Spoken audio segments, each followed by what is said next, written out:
Justice served in an honest fight. True crime tales till the verdict's right.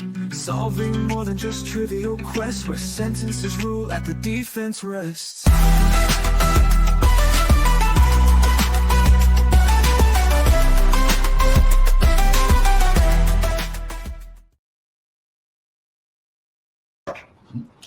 Principal instruction requires that in light most favorable to the state at this stage of the trial, that there is competent evidence that Donna Adelson helped somebody else or other persons commit the crime. Specifically that she intended the crime to occur, and I think we go back to the initial statement I made about intent, but also that she did some act or said something that was intended to, and that did incite, cause, encourage, assist, or advise the other person or persons to actually commit the crime. And for this, I think it's important that we look at how that is defined. And the most recent case on the issue where it was discussed at length is Denise Williams. And the Williams case, the first DCA, focused on what was done the day of. So in this case, it would be July 18th, 2014. And the site for the Williams case is 314 Southern 3rd, 775. It's the first DCA from 21. It's our position, Your Honor, that there's no evidence that Donna Adelson did some act or said something that was intended to, and that could incite, cause, encourage, assist, advise, or advise the other person or persons to commit the crime. And as Williams indicated, you have to focus on what Mrs. Adelson did on July 18th of 2014. Williams' decision says proof of conspiracy alone is not enough.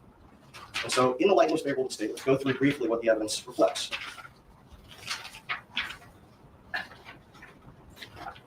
Danny Markel was killed by Sigfredo Garcia, who was driven to and from the scene by Luis Rivera on July 18th of 2014. Both of them were solicited by Catherine McDonald to drive from South Florida to Tallahassee. Luis Rivera testified that they were hired by the Wendy lady to get her kids back. Luis Rivera testified that he saw that Sigfredo Garcia had a picture of Markel with some writing which he believed to be an address. They made 2 trips to Tallahassee. During both of those trips, according to Mr. Lacoste, Wendy Adelson acted extremely anxious and exhibited odd behavior. At the time of both those trips, Mr. Lacoste was scheduled to be heading out of town, and he drove a vehicle that looked similar to the ones rented by the shooter. There's no evidence that my client ever spoke with Catherine McDonald, Sigfredo Garcia, or Luis Rivera. Your client did speak, however, with Charles Adelson in a chain of communications. I believe the state's wording was the train cars. Yes, Your Honor, I'm going to get to that. Go ahead. Thank you. The evidence, the undisputed evidence, is that Charlie Adelson kept stacks of stapled cash in his house. There is no evidence that Donna Adelson did the same. The evidence also reflects that Charlie Adelson had a safe the size of a refrigerator. There's no evidence that Donna Adelson had a similarly large safe. Before Mr. Markel was murdered, Wendy Adelson told Jeff Lacoste that the only way she could leave Tallahassee is if something happened to Mr. Markel. There is no evidence that Donna Adelson was aware of the statement made by Wendy Adelson. And there is no evidence that she also agreed that there was no way that Wendy Adelson could leave Tallahassee unless something happened to Dan Markel. Before Mr. Markel was murdered, Wendy Adelson told Mr. Lacoste that Charlie looked into hiring a hitman in the summer of 2013 after relocation was denied. There is no statement in evidence whatsoever that Donna Adelson was either aware of that, or said or did anything to encourage that or incite that. There's also no evidence that had been admitted that Donna Adelson was aware of the claim, that Charlie Adelson had actually looked into that. And additionally, before Mr. Markel was murdered, whenever Charlie was on the phone with his mother, he would walk out of the house to speak with his mother on the phone when Catherine McDonald was there. After Mr. Markel was murdered, Catherine McDonald went to Charlie's house. Charlie, according to the evidence, the light most favorable to the state, Charlie told her that his parents had just left. I rewatched her testimony over the weekend. During her testimony, she did not say that Charlie said anything at that point about his parents leaving money at the house. She testified that she woke up the next morning and Charlie said he'd put the money in the trunk. She then left and tried to locate Sigfredo Garcia. She testified that when she got the money back later that day or the following day, the money was stapled together. Her testimony was pretty clear. She said a couple days later, I'm pretty sure I contacted him and asked him why the money was back. She did not say that she did. After Mr. Markel was murdered, Donna Adelson followed her daughter's instructions and used the last name Adelson for her grandchildren. After Mr. Markel was murdered, Donna Adelson conveyed the message from their family attorney, Weinstein, to Rob Adelson to not talk to the cops. After Mr. Markel was murdered, Donna Adelson wrote checks from Charlie Adelson's business account to Catherine McDonald at Charlie's instruction. The evidence that has been admitted reflects that that business belonged to Charlie from 2012 to 2020. As this court knows, being a manager of an LLC is not the same as being an owner. After Mr. Markel was murdered and the bump happened, Donna Adelson begged the undercover to go to the cops and tell them what he knew. After Mr. Markel was murdered, Charlie kept up the lie that he told Donna Adelson when discussing the arrest of Sigfredo Garcia and Luis Rivera. Now, the only way, it is our position, the only way that the state overcomes counts 1 and 3 is by improper stacking of inferences. So they have evidence that Donna Adelson allegedly hated Mr. Markel. The evidence is that Donna Adelson didn't like how Dan Markel treated Wendy. The evidence reflects that from 2012 to 2013, according to the emails from Donna Adelson, a non-negotiable was relocation. However, after July 31st, 2013, there's been no evidence admitted in this trial that Donna Adelson said or did anything to convey the message that she would do anything for Wendy and the children to move to South Florida. There's no mention. As to the argument about inferences, however, inferences plus a confession, and you're saying the state is not going to murder. Judge, I'm getting to that. Please do. There's no evidence that she solicited anyone to murder Markel aside from these assumptions. The emails, the text messages, the testimony, no one has said that my client solicited anybody to commit murder. The evidence reflects that Donna Adelson vented to Charlie Adelson about how Markel treated Wendy. But as I said, there's no evidence aside from assumption that she went a step further. The state has submitted the July 17th, 2013 email to her parents' shared account, and one of her parents responded, "Wow." The evidence also reflects that had it been Donna Adelson that responded, all the other email correspondence that's been admitted reflects that she would have sent something much longer. But even if she did know it, the motion itself, and I would ask the court to take a look at the prayer for relief in that grandmother motion, it was not to prevent Donna Adelson from spending time with the boys. It was to spend, or unsupervised, it was to prevent her from spending time with the boys in contravention of the right of first refusal, not to prohibit any unsupervised contact. So even if the court were to find that in the light most favorable state that my client was aware that the grandmother motion was filed, the relief that the state believes was sought is not what was sought in the motion. As to the alleged confession, Your Honor, what the confession, as I heard it, was that she wrote the checks. She paid the money after. I think we'll get the court reporter to read it need be, but go ahead. What she did after the murder is not evidence of her intent prior to the murder. And that's what Williams talks about. What evidence is there in the light most favorable to the state that prior to the murder, Mrs. Adelson did something? I think that if we were before the court on a different charge and the statute of limitations had not expired on it, that the situation might be different. But we're here for principle of first degree murder, conspiracy, and solicitation. Venting about how somebody is treating their daughter is not the same as asking somebody to have them killed. The evidence reflects that. I know that the state's argument or belief is that the birthday gift is a murder. The birthday gift, the evidence reflects, was the party and the caterer. You have to make an inference, on top of another inference, that the birthday gift was murder. So focusing on what evidence exists as to my client's statements and actions prior to the murder actually happening. According to Williams, judgment of acquittal is appropriate on count one. Concerning Williams specifically, was there evidence of consciousness of guilt admitted against the defendant in the same way it's been in this trial? In Williams? Yes. I don't believe so. So in addition to any circumstantial evidence and inference, we also have in this record the defendant allegedly making a confession, suborning perjury, and attempting to flee. As to those pieces of evidence, then we got with the others, what is your argument? Well, Your Honor, I think Williams speaks to the fact that there's even more evidence. Williams, you had the co-conspirator testify directly that Miss Williams was involved in the planning, but she wasn't involved in the execution. All of those, the after the fact things, yes, it might be relevant to consciousness of guilt. However, it doesn't overcome the absence of evidence as to what Donna Adelson did on July 18th of 2014. That's what Williams speaks to. And you are disputing that she dropped off any money from Charles Adelson on that date as payment to the trigger down. What I'm saying is that there's no evidence that she knew on July 18th. In the light most favorable to the state, obviously I disagree ultimately that that's what happened, but in the light most favorable to the state, which is the standard that we're applying here today, there has to be that next step, that she knew what it was for. And there's no evidence that she did. As a result, Your Honor, we're asking the court grant judgment of acquittal on counts 1 and count 3. Response from the state. In considering this JOA argument as to whether there is sufficient evidence for this defendant to be a principal to the charges, the state first wants to point out the emails in this case that detail the defendant's hate for Dan Markel and her motive. If he's out of the picture, then Wendy and the grandsons can come to live in Miami where she is, and she was the person who benefited most from this crime by them being able to do that. We also heard from Luis Rivera. He said that he and Garcia followed Dan Markel's car from his home to the daycare, to the gym the day of the murder, and had surveilled Dan Markel's comings and goings from the park outside of Trescott Drive in the month before and the weekend of the murder. We also saw in the defendant's planner where in 2014 she had the year, make, model of Dan Markel's car as well as his license plate. We also heard from Catherine McBanois. She said that Charles Adelson said that his parents had just been at his house the night of the murder when she arrived, and then also told her his mom had washed the money. This was the same money that was provided to the killers and that McBanois found was wet.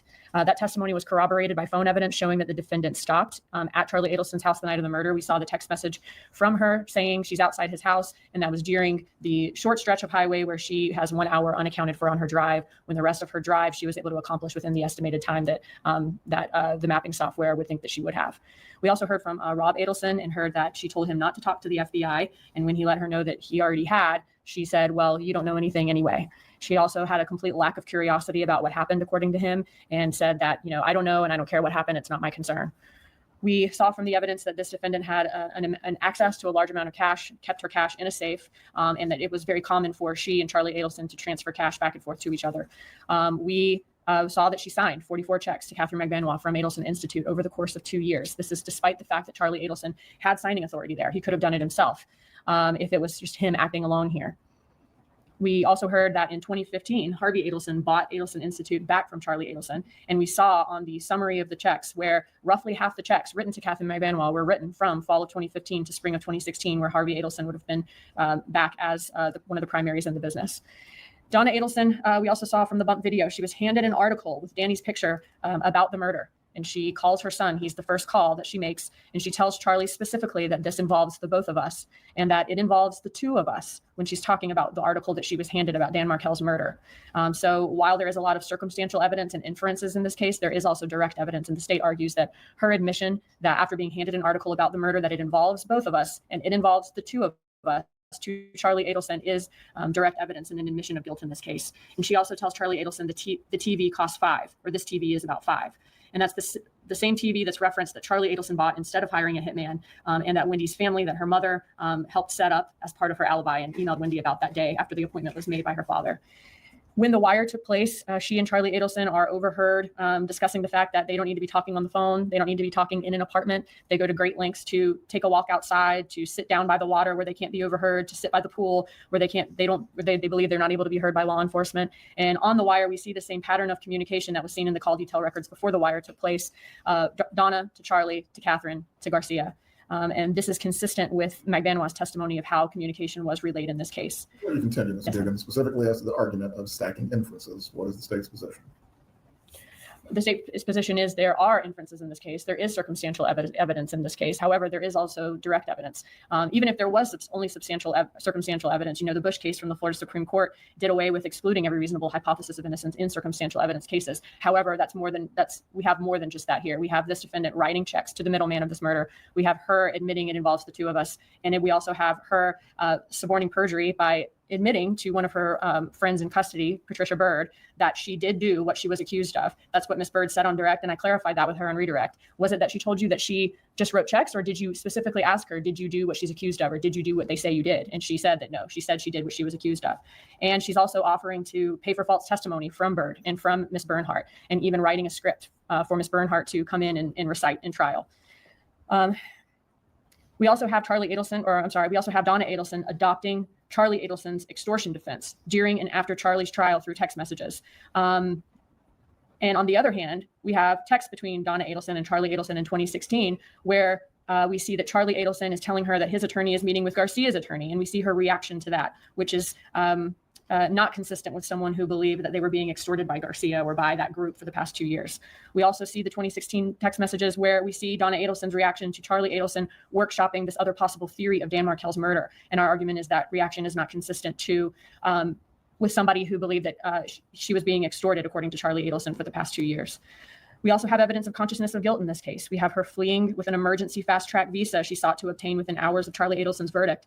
And within also hours of Charlie Adelson's verdict, sending a text that says, basically, I'm next, but that won't happen, and I'll take care of that. And then going to board this flight to a non-extradition country a week later. So the state's argument is all of that circumstantial evidence combined with the direct evidence in this case, in the light most favorable to the state, there has been competent substantial evidence that a reasonable trier of fact could find the existence of the elements of this crime beyond a reasonable doubt.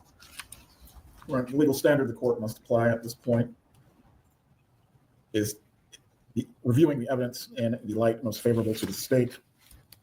I believe in Turner versus State 29 Southern 3rd 361.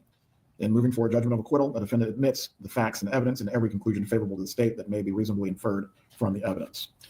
As to the direct evidence, the circumstantial evidence, and also the consciousness of guilt evidence taken together, I believe this is sufficient to overcome the matter that was raised in Williams versus State. The motion for judgment of acquittal will be denied at this time. Does the defense, as to counts 1 and 3 specifically of the indictment, does the defense have any other motions to raise? Just one.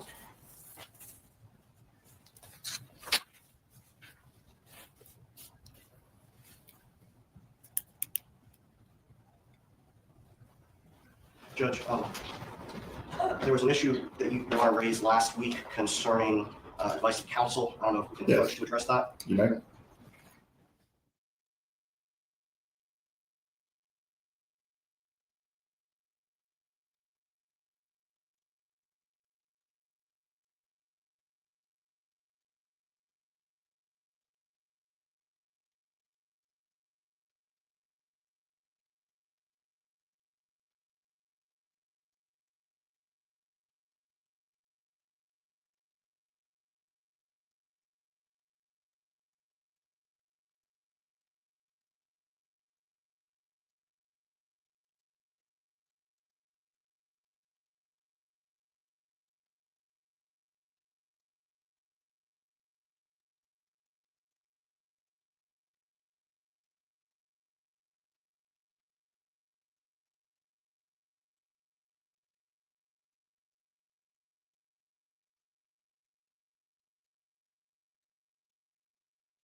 Please bring in the jurors.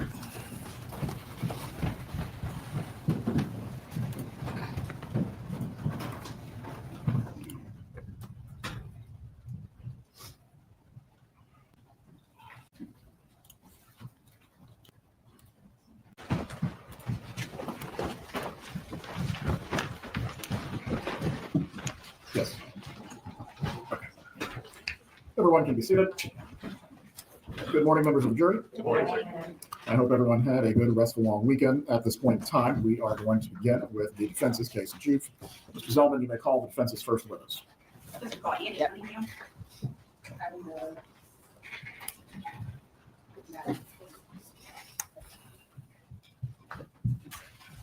Please raise your hand. Do you swear or affirm the testimony you're about to give will be the truth? Yes. You may take your seat. Please speak loudly and clearly. You can adjust the microphone as you need. Morning. Good morning. Just pull that microphone a little over closer to you. There you go. Make Okay. sure you speak into it. So Yes, everyone can yes, hear. ma'am. Okay. If you could tell us your name and then spell it for the court reporter. My name is Anne Elizabeth Cunningham, ANNE ELIZABETH, Cunningham, CUNNINGHAM. Thank you. Ms. Cunningham, you're aware why we're here today, correct? Yes, ma'am. Okay. Where, I don't want your address, but where do you live? I live in Naples, Florida, Okay. and New Jersey. Okay. So you spend some time in New Jersey during the year and some time in the state of Florida. That is correct. All right. And tell us, what did you do? Are you retired? Yes, I am. Okay. And what did you do for your career? I was a teacher, special education teacher. Okay. Do you know Donna Adelson? Yes, I do. And how long have you known Ms. Adelson? Since 2009. Okay. And how is it that the two of you met? Excuse me. How did you meet? We met when my life partner and I drove to Florida and arrived on Christmas Eve, and the only place that was open was a Chinese restaurant, and he bit into a spare rib and cracked his tooth. Okay. So he actually went to high school with Harvey, and Harvey was a practicing dentist at the time. Okay. And what is his name? Ronald Utterson. Okay. And so he cracked his tooth, and what happened? And he called a mutual friend from high school also and said, who do we know in South Florida who can help me? And our friend mentioned Harvey's name, and we called him, and he came in the next day to treat Ronnie. Okay. And when you said they went to high school together, that wasn't in Florida, right? No, it was in Manhattan, New York. Okay. All right. Very good. So he was able to take care of Ronald? Yes, he made a special trip. It was Christmas Day to come in and care for him. Okay. And then how did that lead to you meeting Mrs. Adelson? When Ron returned, he said that he had re-met a former high school classmate of his, and that he was a very lovely man, and that he thought it would be very nice if maybe we had dinner together with his wife. And did you do that? We did. Okay. And from there, did you develop a strong friendship? We did. We all got along very well and developed a friendship. Okay. And when you spent your time in Florida, was that Naples at that point? No, it was in Southeast Florida, Okay. Aventura. All right. And was that closer to where the Adelsons were living at that time? Yes, it was. Okay. So did you spend quite a bit of time together? We did. Okay. Socializing? We did. Did you travel together at all? Quite often. Okay. So you had a lot of contact over the years. Very much so. Okay. Did you have the opportunity to speak to her on the telephone when you were away in New Jersey? Absolutely. Okay. Would you say you had regular contact? throughout? Regular contact. Okay. I'm going to tell you, this nice young lady over here, she's typing every word that we're saying. And I have a bad habit of talking over people, and she will shoot me if I do that. So I'm going And to I have try. a bad habit of speaking quickly. So you and I are going to need to make sure we wait until the other person finishes before we start to speak. Okay. So you had regular phone contact with Mrs. Adelson while you were in New Jersey each year? Yes. And then spending time together while you were in Florida? Yes. And you said it started out in Aventura, Florida, and that was close to where she lived. At some point, you got your home then in Naples? Is That right? is correct. Okay. But still continue to spend time with the Adelsons? Yes. Okay. Did you have an opportunity to meet her children? Yes, I did. Okay. I met two of her children. And who were they? I met Wendy Okay. and I met Charlie. Okay. Did you have an opportunity with the Adelsons to spend time with Wendy, her children, and Danny? Yes. Okay. And you never met Rob? No. Okay. All right. How would you best describe Donna Adelson and what you've come to know of her over these many years? Sustained. May we approach? You may. Thank you.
objection is overruled on 404 grounds. As to the relevance, let's move to that, Ms. Wolford. Thank you, Judge. With respect to Mrs. Adelson and your observations of her over these, I guess, 15 years, have you found her to be a hateful person? Never, Is she aggressive towards others? never, Have you ever heard her threaten anyone? never, Have you ever seen her harm anyone? never. Have you ever heard her threaten to have somebody harmed? No. Did she ever make statements to you? Well, let me ask you this first. You were friends with her, obviously, when Wendy was going through her divorce. Yes, During that time period, through the divorce, and up to the time that Danny Markell was killed, you're aware that he was murdered. yes, Okay. At any time during that period, did she ever say she wanted to have Danny Markell killed? Never. Ever say she wanted him to be harmed? never. She got upset, correct? Yes. Okay. And how is it that she displayed her anger over that situation?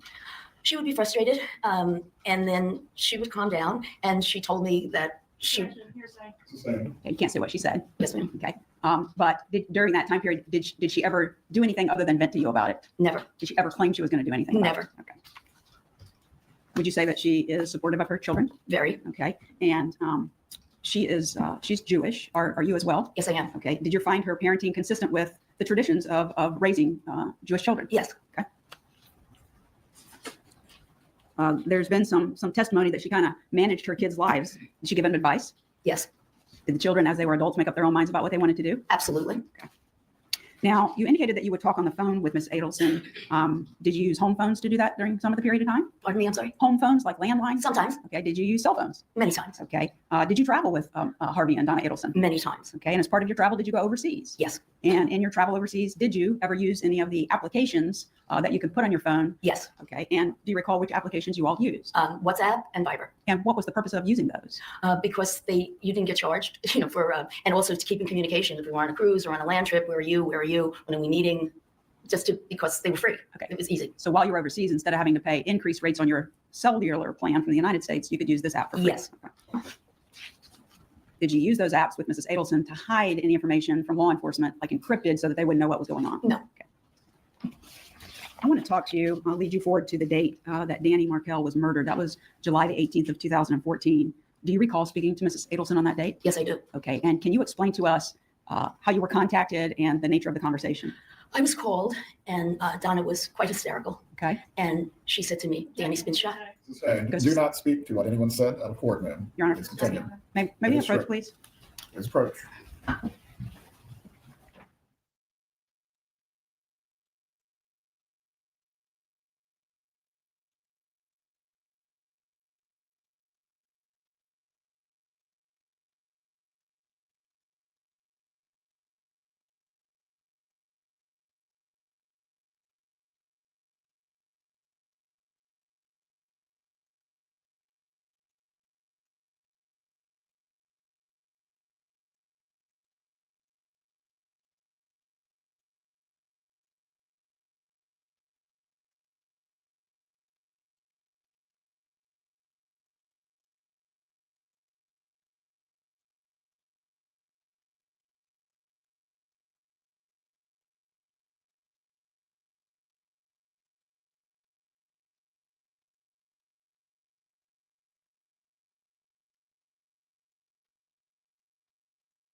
Thank you, Judge. Before we talk about what she might have said to you, at the time that you spoke to Mrs. Adelson, was it the day that Danny was murdered? When he was shot, yes. Okay. And yeah, I use murdered because obviously he didn't pass away until the next day, but Yes. he was shot and barely surviving on the 18th. So that's when I refer to that. That's why I say that. Yes. Day. Okay. So when you spoke to her, did she call you or did you call her? Do you recall? She called me. Okay. And when she called you, did she appear to be upset? Very. Was she crying? Yes. Was her tone of voice, based on your knowledge of her for the 15 years, did she seem to be upset? Very. Okay. Did she seem to be at a point in time where she had just learned what had occurred? Yes. Did she indicate to you whether she had just learned that this had happened? Yes. Okay. She And did. I'm sorry. Yes, she did. Okay. And during the course of your discussion with her about what had transpired, did she continue with this state of mind that she was upset? Yes. Okay. And while she was upset, what did she indicate to you? She told me that Danny had been shot and that they were going to Tallahassee and that she was very concerned and worried about Wendy and the boys, whether they were in danger. Okay. And And she did not know who had shot him. okay. And did she indicate whether she was concerned about Danny and him being in the hospital? Absolutely. Did she indicate whether she had plans to go to see him at the hospital? I don't recall. Okay. During the time that you had this conversation with her, was this the only time that you spoke to her that evening? I believe so. Maybe one more time. Okay. And is it your understanding from later discussions with her that she and her husband Harvey actually did come to Tallahassee? Yes. Okay. Did you have an opportunity to speak with her later on while she was in Tallahassee? Yes. Okay. And did she provide any information to you about a memorial service that took place? Yes. Okay. And did she tell you what had transpired at the memorial service? She told me it was incredibly sad and painful and wrenching. Okay. And at the time that she was telling you this, did she still was she still very upset about what had happened? Yes. Okay.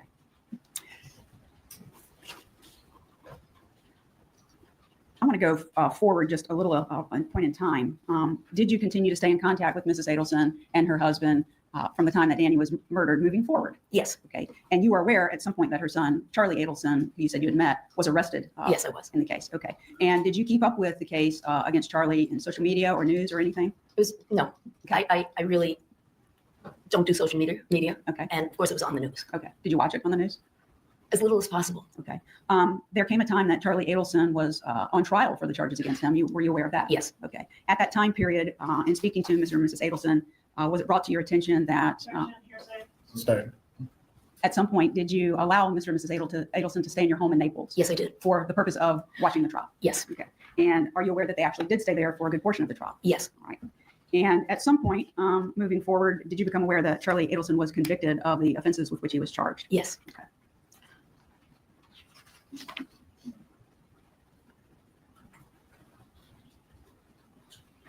Were you aware that, well, you knew their grandchildren, both of their grandchildren from Danny, correct? Yes. Okay. Were you aware that there was a bar mitzvah planned for the younger one in January of 2023? No, 2024. Yes. Okay. And did you actually attend that? Yes.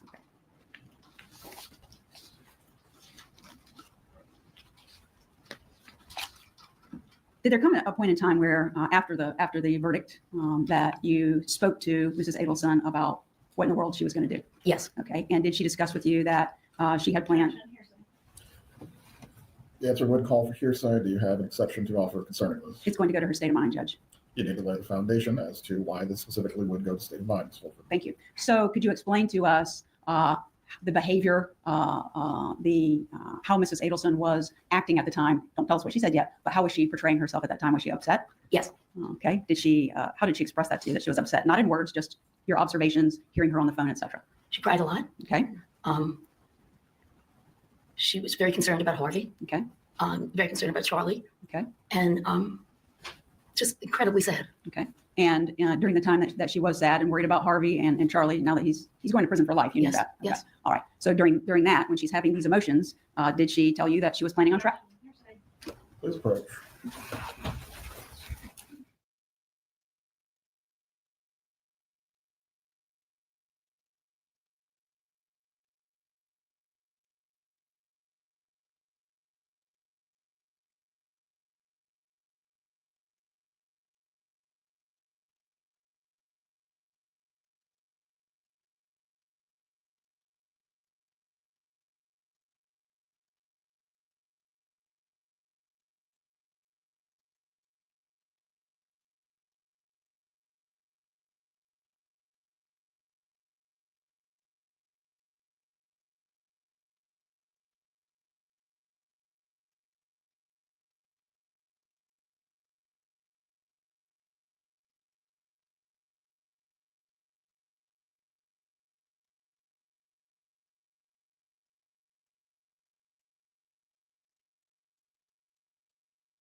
Members of the jury, we are going to take a brief break before we continue with the direct examination of this witness. The bailiff will take you to the jury room.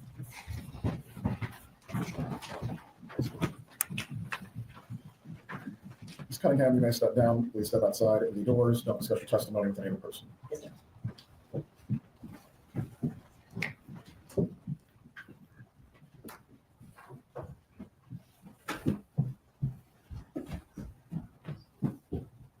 Everyone can be seated. We'll resume with the testimony.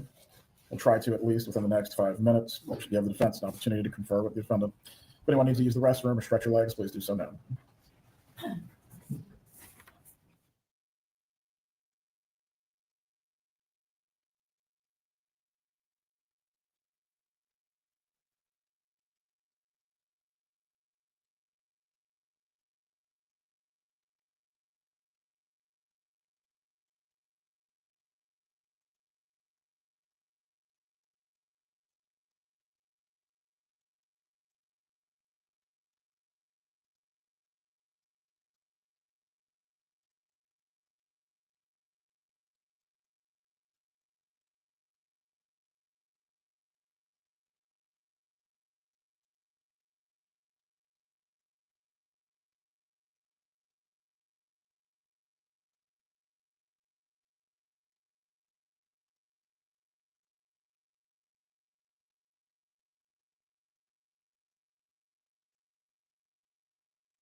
Everyone can be seated.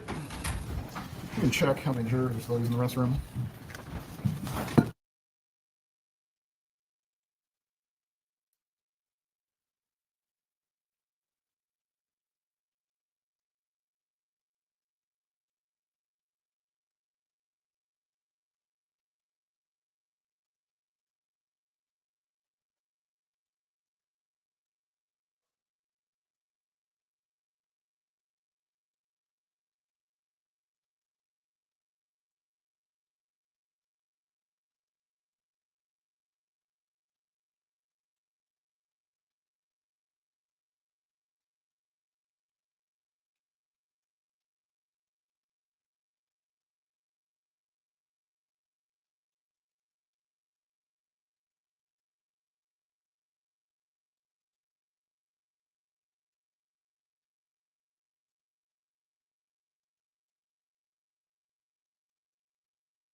Everyone can be seated.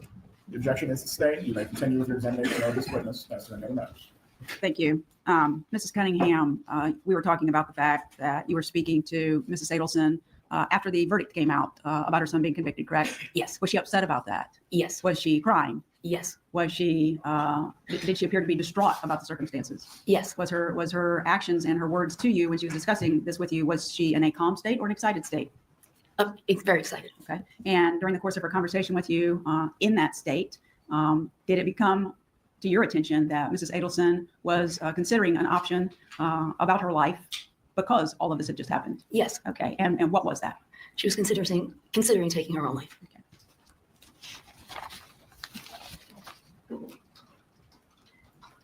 And if you know, and if you don't, just say you don't, but if you know from those same conversations with her in that state of mind that she had, did she ever discuss with you a potential plan to just get away to clear her head? Yes, Okay.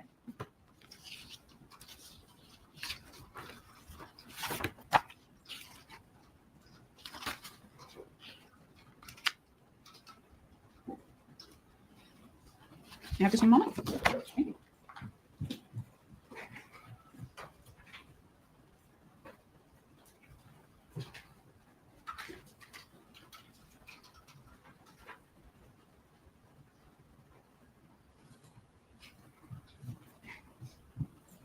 Just one last subject I wanted to ask you about. As a Jewish mother and grandmother, are the traditions of bar mitzvahs and bat mitzvahs, are those important to you all? Very important. Okay, based on your relationship with Mrs. Adelson, was the bar mitzvah that was upcoming for her younger grandson from Mr. Markel, was that something that she was participating in? Yes, Was she excited about attending? very. I don't have anything further. Cross-examination. And are you familiar with the defendant's statement that she could be buried in the bar mitzvah dress that she bought? No, I'm not. I guess if she was going to be buried in that dress, she probably wasn't, at least at the time she made that statement, going to be making it to the bar mitzvah. Would you agree?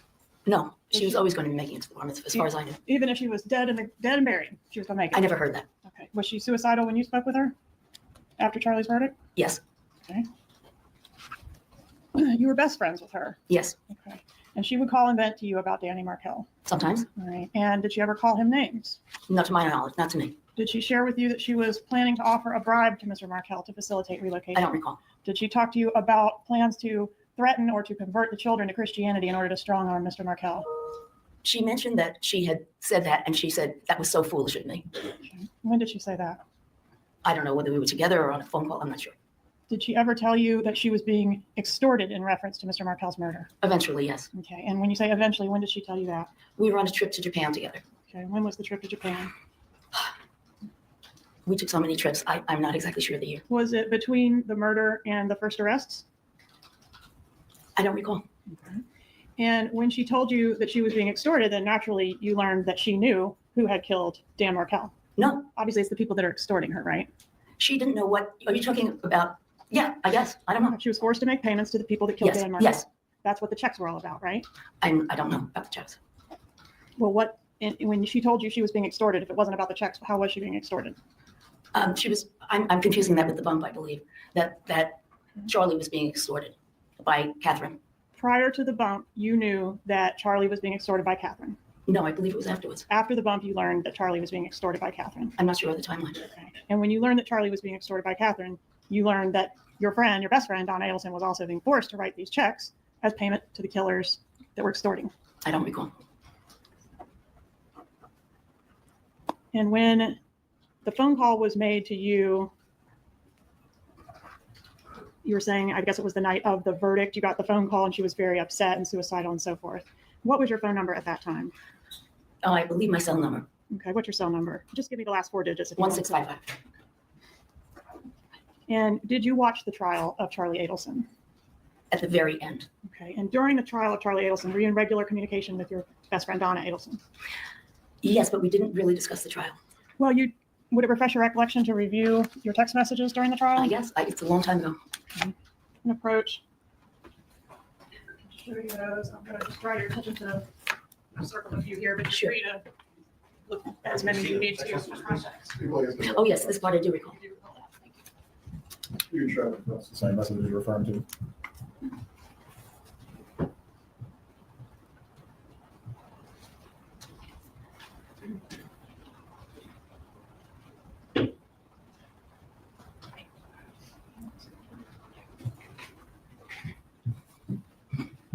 So you did keep some tabs on your friend during the trial of her son. Yes. Okay, and she was watching the trial of her son, as we learned, at your residence, right? Yes, Okay. And when Charlie Adelson was convicted, you disagreed with the verdict, right? yes, You think the jury got it wrong, didn't you? yes. And that was out of loyalty to your friend, right? No, I thought they got it wrong. They got it wrong. Okay. And you, in fact, said to Mrs. Adelson, I know you are all innocent, all caps, all, right? Yes, Meaning Charlie's innocent. yes, Wendy's innocent.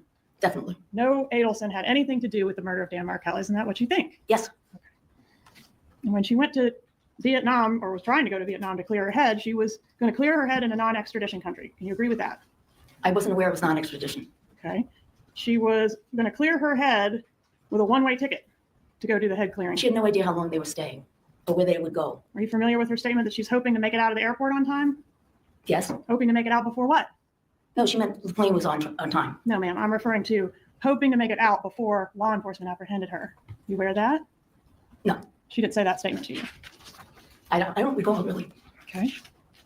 Do you remember Mrs. Adelson texting you after the verdict and complaining that Wendy had not even called? No, I don't.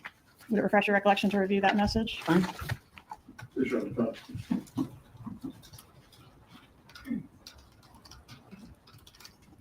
It's the bottom message on this page. Which one? Bottom. Yes. Does that refresh your memory? I remember her describing Harvey being on the floor and crying like a baby. Harvey's on the floor crying like a baby, and Wendy hasn't even called, right? Is that She what wrote it that. says? If she wrote that, didn't you just see where she wrote I that? did. She wrote that.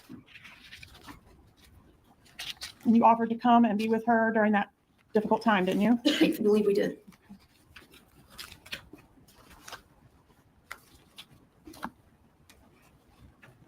One moment, please, Your Honor.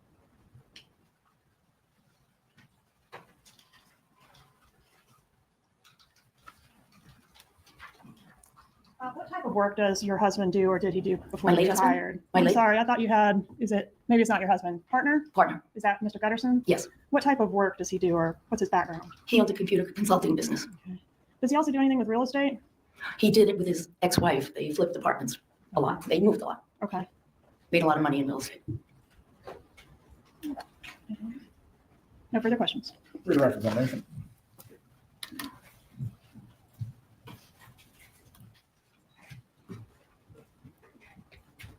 To make sure I understand your testimony correctly, Donna didn't tell you at the time she was writing checks that she was writing checks, correct? No. And when you spoke about extortion, you were talking about Charlie being extorted. Yes. Donna, did she ever say she was actually being extorted or No. how? Okay. No. Okay. Now you were asked questions by the state, which implied that Ms. Adelson was going to a non-extradition country. She wasn't returning, right? That's what I was told. Just now while you were Yes, testifying. yes. You didn't hear that before. No. Did Donna ever tell you she wasn't coming back? Never. In fact, she told you she was coming back, didn't she? Definitely. And she was coming back without a doubt to go to what? Lincoln's bar mitzvah. I don't have anything further. You may step down. Will this witness be recalled by the defense or the state essentially in both? Will this witness be recalled by the defense? No, Judge, I'm sorry. You are released, Ms. Cunningham. Excuse me? You are released. Have a good day. Please call your next witness. Our defense, the next witness would be Ronald Ederson.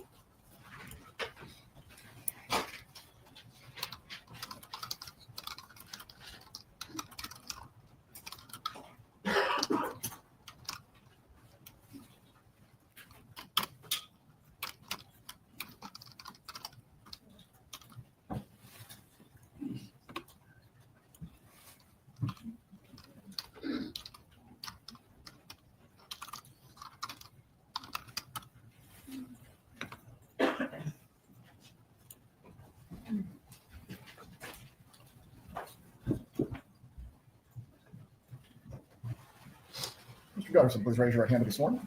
Do you swear or affirm the testimony you will offer will be the truth? I do. You may take your seat. Please speak loudly and clearly so the jurors can hear you.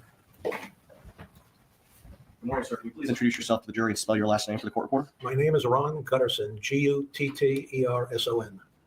And how do you know my client, Donna Adelson? I know her through her husband, Harvey Adelson, whom I went to high school with. High school where? New York City, Where was that? Stuyvesant High School. Did you keep in touch with him over the years? Initially, I would see Harvey yes. Initially, yes. At some point, did you grow apart? You lived in Au contraire. After graduation, I saw Harvey next 25 years later at our high school reunion.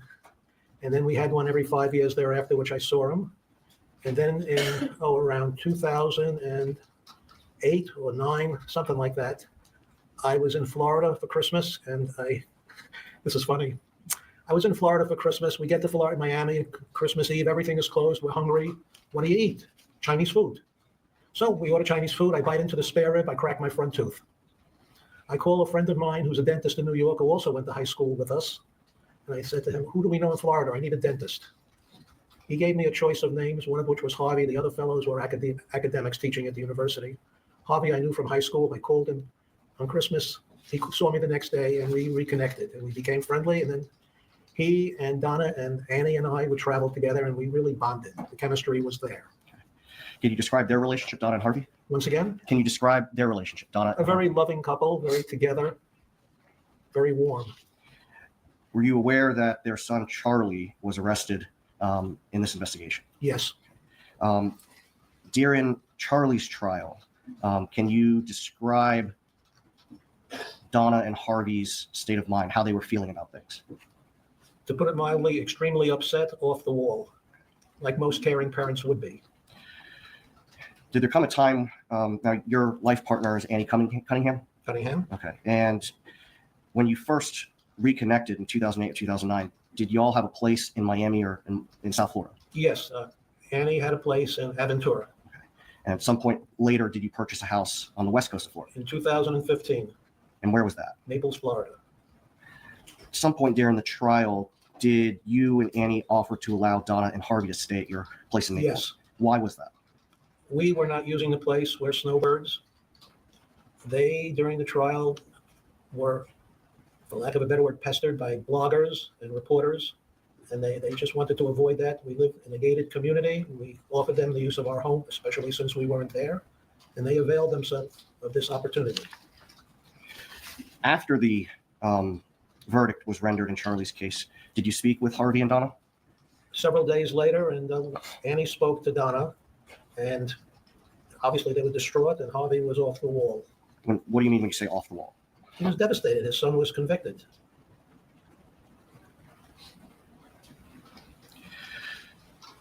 Now, I want to back up a little bit. Can you tell us a little bit about your background in education? I have an undergraduate degree in economics. I have a master's and MBA in finance. I have several credits towards my doctorate in economics. Any prior military experience?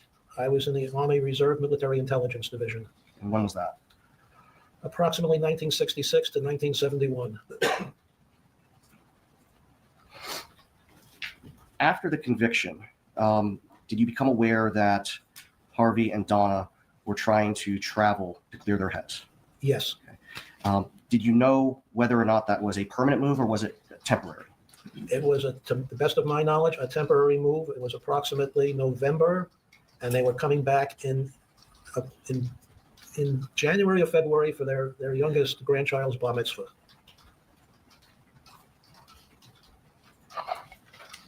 So, although they were traveling, they made it clear that they'd be back for the bar mitzvah. Yes, Donna had told Annie that she purchased a dress. Can't say what somebody else said. Just you Yes, were I was aware they were going to return. under any set of circumstances would they not have returned?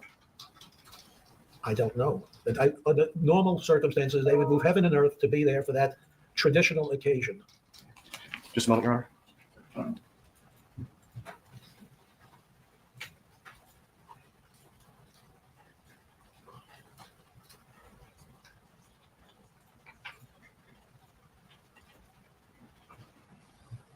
Mr. Gutterson, while Donna and Harvey were traveling, were you asked to assist with the rental property business? Yes, In what way? the handyman, Jared, was given my phone number. I was given his phone number, and I was asked to do Harvey a favor, that if Jared had any problems like purchasing a new air conditioner or a new refrigerator, he would call me for my approval.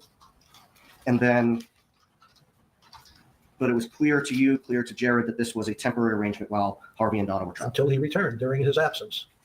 Just one more moment, Your Honor.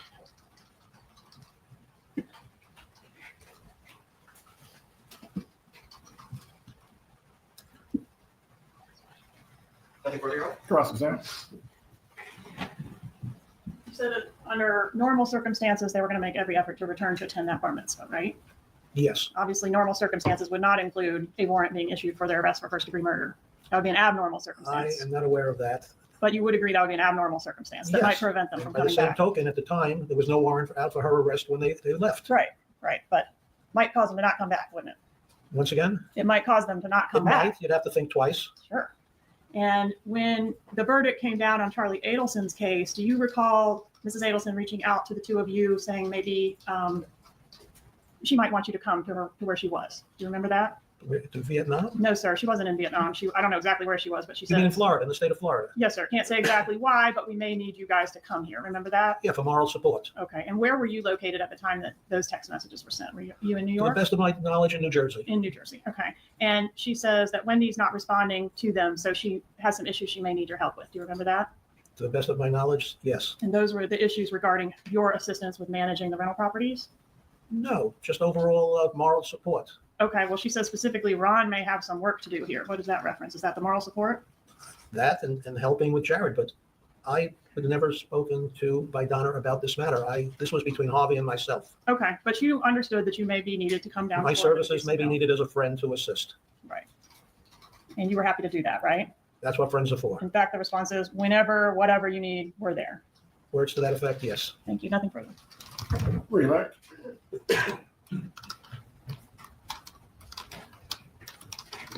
No question, Your Honor. Is Mr. Gutterson released from trial? Yes, Your Honor. Is the state planning to recall him for any purpose? Have a good day, Mr. Gutterson. You are released. Please call your next witness. Your Honor, the next witness is Kelsey Wine. I need a few minutes to set up the presentation. It's fine. Members of the jury, the bailiff will take you to the jury room. We will at that time hear from the next witness.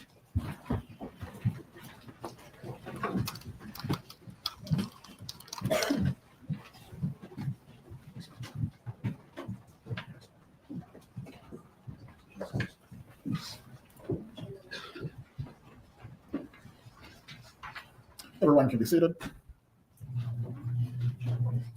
Please bring in the witness so they can get their computer or other matters set up. Just hold for a moment, Your Honor.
You're going to be seated. Ms. Boyd, please raise your right hand.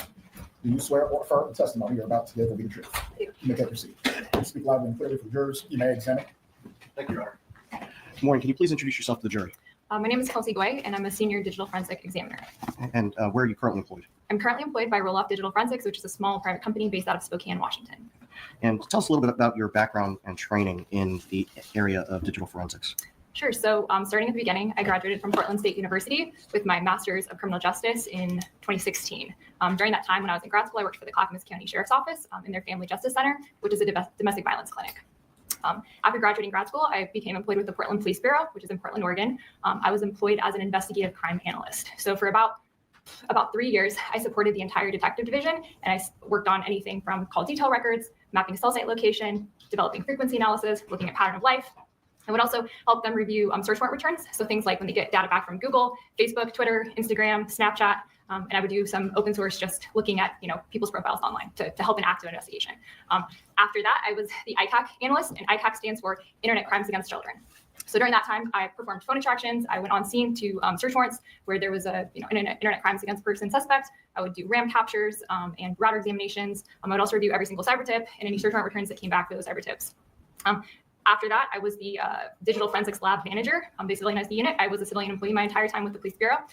And so for about the last a little under 2 years, I managed the digital forensics lab, where I would perform extractions, and I led a team of 5 examiners in doing digital forensic extractions and analysis.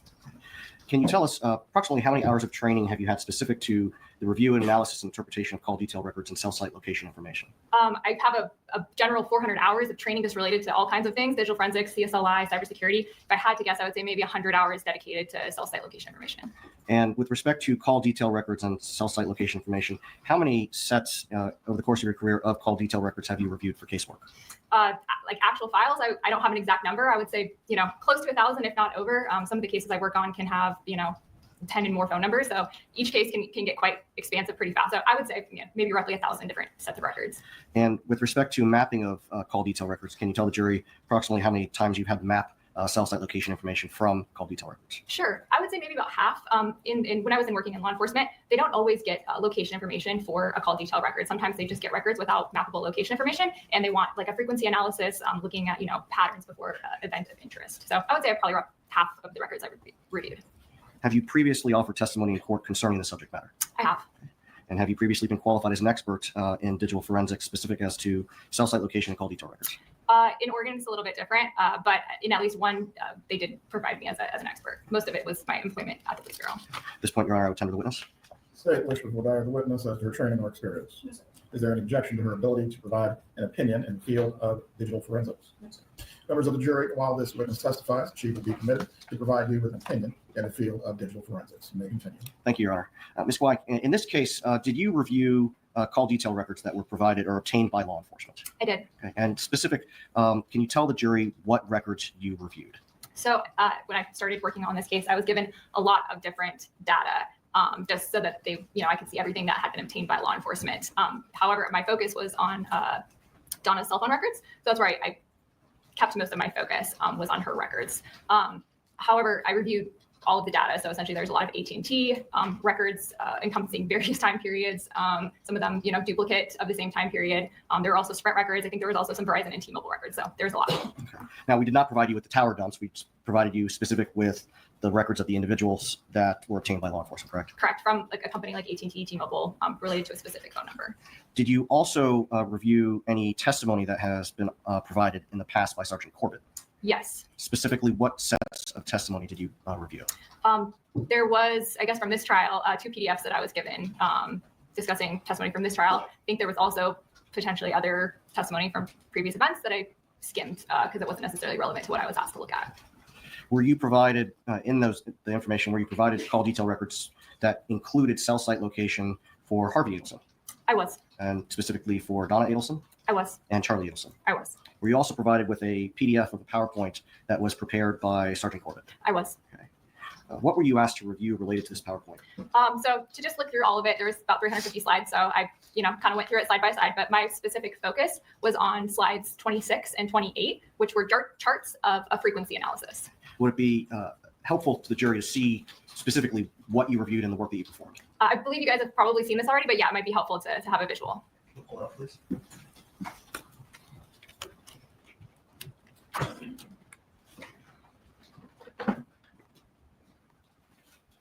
you want me to do the present? Yes, please. And if you go back a couple slides, please. To the beginning? I'm sorry? To the beginning? Yes. Okay. So what are we looking at here? So this is a screenshot of the folder that contained the document that I focused my analysis on, because this document was related to Donna's cell phone number, her records. In this document, after reviewing all of the different ones, I realized that this document contained the most data. It started, I believe the record started January 1 of 2014, and they went through May of 2017. So it contained both time sets that were seen on slides 26. Additionally, this data contained seconds in the timestamp. And so me as an analyst, when I'm looking at CDR documents, I always prefer to get the document that has the most information. And in this case, to have a timestamp that includes seconds. Why is that important?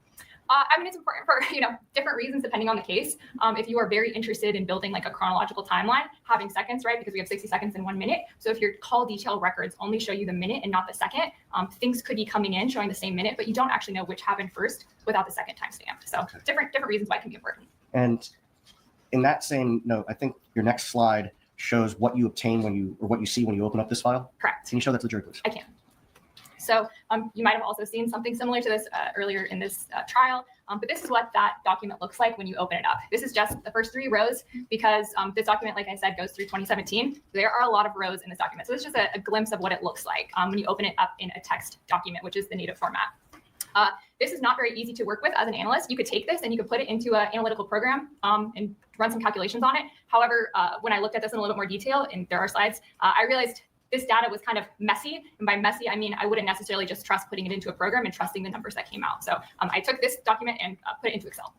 So the programs that you're describing that this data could be put into, are those referred to as tools? Yes. Okay. And so since this was messy, how did you import this into Excel? So when you open up Excel, I don't know how many of you are familiar with Excel. I live in Excel, so I'm very familiar with it. But one of the options when you open Excel is there's a data option and you can import data. There's a little tool that helps you bring in text files into Excel. And this one is a great one to bring in Excel because it might be hard to see, but there are commas between each of these values. So this is what's known as a comma separated, type file. So it translates very nicely into Excel. And can you show the jury how that looks when you put it into Excel, please? I can.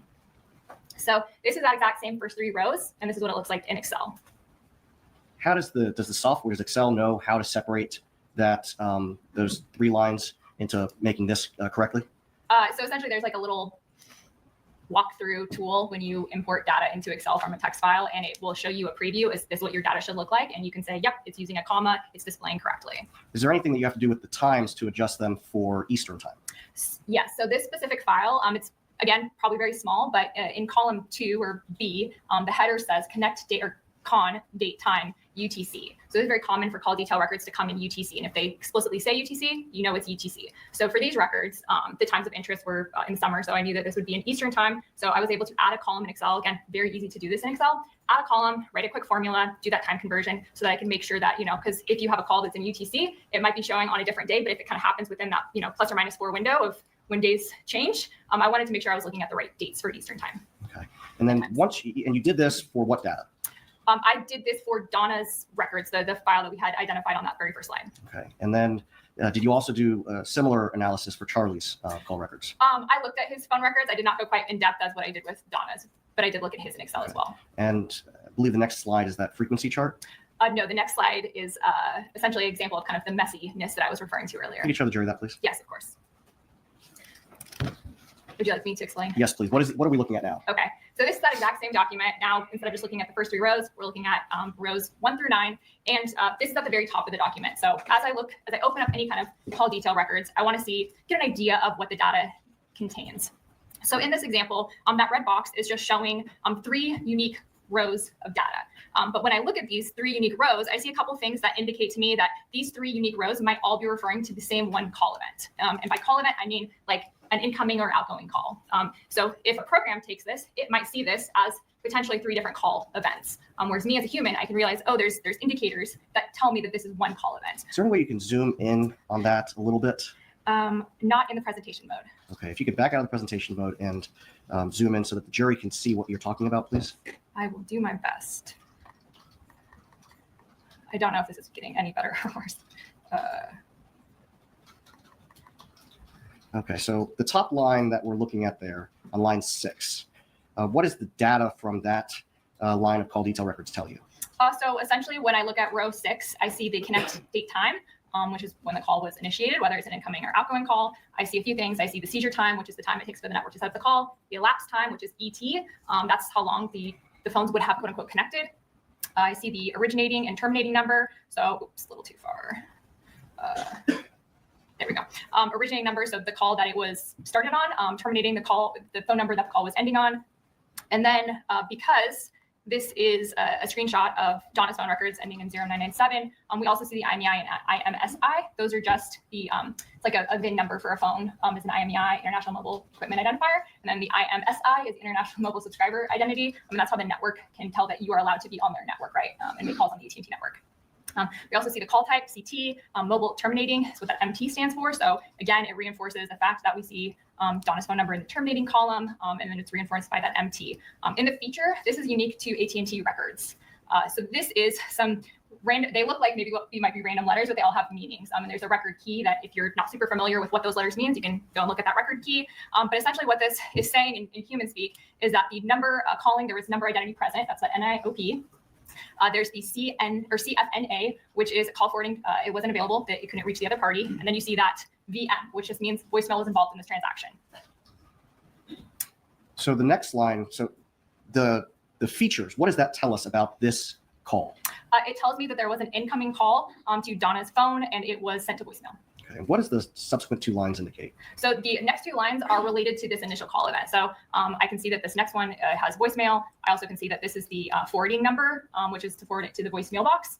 And then if I go all the way back, the SO and the ST are service originating and service terminating. So these are not human generated, these are network generated logs. So that's what the SO and ST stand for. And then if I go back and I look at the times, the thing I notice is that for those following 2 service calls, the timestamps are the same. And all of this, so while the connection time is that what would be 2:52 p.m., that's when the call would have come into her phone and gone to voicemail. And those second 2 with the identical timestamps are essentially just multiple legs of that activity. So as a human, I can see that these 3 lines are all related to one event, an incoming call that was routed to voicemail. Okay, if you can go back to the presentation mode, please. Of course. And then let's look at the next slide. What do we see on this slide? So this is slide 26 that I referenced at the beginning of my testimony. So this was one of the things that they had asked me to specifically review. Okay. And the number that's highlighted, whose number is that? I believe that is Donna's phone number. And according to the state's slide 26, how many times, well, what's the time period of these records, of this chart? So each phone number has a slightly different time period, but for this particular phone number, the date range was May 2nd, 2014 through July 20th, 2014. And according to the tool that was used by Sergeant Corbett, how many times did Charlie Adelson's device attempt to communicate with Donna Adelson's device? So it's my understanding that this would contain both directions. Charlie calling Donna, Donna calling Charlie, and both connected and attempted, right? So if it's a voicemail or if it actually there was an elapsed time of let's just say a minute, right? So this would theoretically contain all of that activity. So based on this chart, it appears that this tool said that there were 417 unique communication events. Did you take any steps to verify the accuracy of this number? Yes. So because this slide particularly was focused or created using Charlie's phone records, I went through all of those files that we had described earlier and tried to see if I could find any one particular file for Charlie's phone records that contained this entire time span, May 2014 through, or May 2nd, 2014 through July 2014. Again, going back, there were a lot of different records for this case. I couldn't find one specific file that encompassed this entire time frame. I did find 3 different files for his cell phone number. So essentially, I had to take 3 different files to try to recreate this. And when I was doing that, I noticed that at least between 2 of the files, there were a few dates that overlapped, right? So when law enforcement gets a call detail record return, they'll ask for specific dates. So for example, you might ask for May 1 through June 20. And that would be one return. And then on another date, you do another warrant or a subpoena, and you ask for June 18th through July 18th, right? A month's worth of data. So when I found these 3 files, I noticed that there were at least 2 files that had some dates overlapping. Did you remove the overlap when you conducted this manual examination? I did. And the other thing I noticed was that out of the 3 files, 2 of them were in local time, so Eastern time, and then one of them was in UTC. So again, I had to, try to see if I could make this a continuous May 2nd through July 20th, taking out any overlapping dates and making sure, again, that the dates were all correct by seeing everything in Eastern time. What did you do did you try to recreate this chart that Sergeant Corbett prepared? I did try to recreate it by how I just explained. And were you able to? I wasn't able to come up with 417. Can you explain to the jury what you did beyond what you've already described and what number you got to? So I did two different steps. I did the one that I just explained where I converted everything to Eastern time, ensured that there were no dates overlapping, and so that it was essentially just showing me, May 1 through July 20th. And I think when I did that and I took out these extra overlapping dates, and then I filtered to just only look at the incoming and outgoing calls. I did not deduplicate at all. That what I just explained, right, where I said that three for potentially one event, did not deduplicate. I just put a filter for Charlie and Donna's cell phone numbers. And at that point for these dates, I think I got maybe 383 unique call events. And that was, again, taking out the overlapping dates. The second step I did was I thought, well, maybe the tool didn't do that, and it just took everything and it didn't deduplicate the dates. So I tried it again, and I got 393 when I did not take out any extra dates. So, and these were just calls. I was only looking at calls. And these were, did you do anything to determine whether or not these events went to voicemail? I did not. Okay. Did you take this a step further to determine whether or not there were actual communications versus actual or attempted?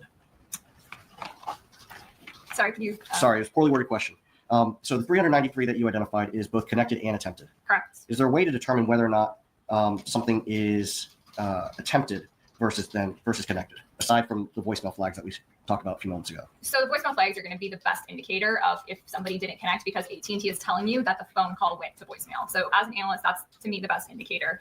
Another indicator that you can use, I think different people have different thoughts on this, but if it's a very short duration, like let's say under 10 seconds, could the phones have connected and there's just actually no communication, or it may be, you answer, but you don't hear anything, so you hang up. So different analysts will use different amount of elapsed time to determine, like, I think some people will say, I think everything over 30 seconds indicates there was, actual communication. So people have different thoughts on it. But I like to see, if it's 2 seconds to 0 seconds, there probably wasn't any actual communication. Now, when reviewing specific to this, to Charlie's records, did you then go back and dedupe everything to determine the actual and attempted calls? I did not for Charlie's records. Well, let's talk about Donna's phone records. If we could advance to that, please. So this is slide 28. Okay, and according to this, what was the time period of this chart? So this chart is focused on, would have been created using Donna's call detail records, and the contact at the top that's highlighted is Charlie's cell phone number, and the date range that was used to generate these records was June 23rd, 2014 through July 22nd, 2014. Again, I did the same process like I did with Charlie's. I went to go look through all the data to see if I could find a file that would cover this date range and only this date range, and I was able to find a file that covered this date range. And when you went through the process that you've already explained, manually going through the records, were you able to determine how many unique call events took place during this time between Donna and Charlie?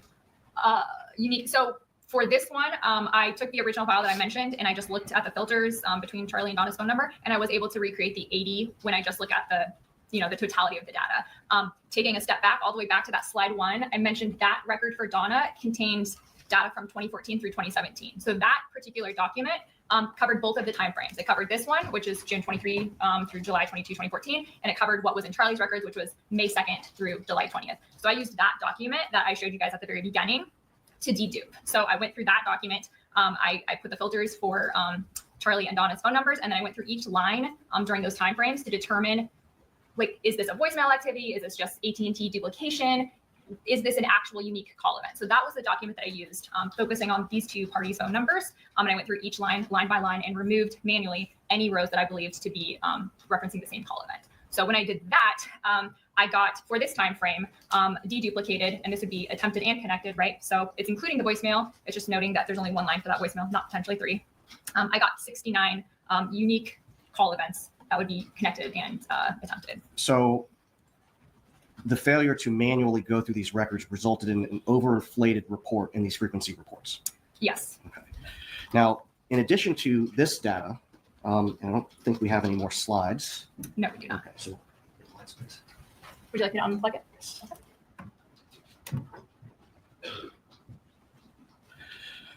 in addition to this part of the data, did you also review cell site location information for Donna Adelson's phone, specifically on July 18th of 2014? I did. Okay.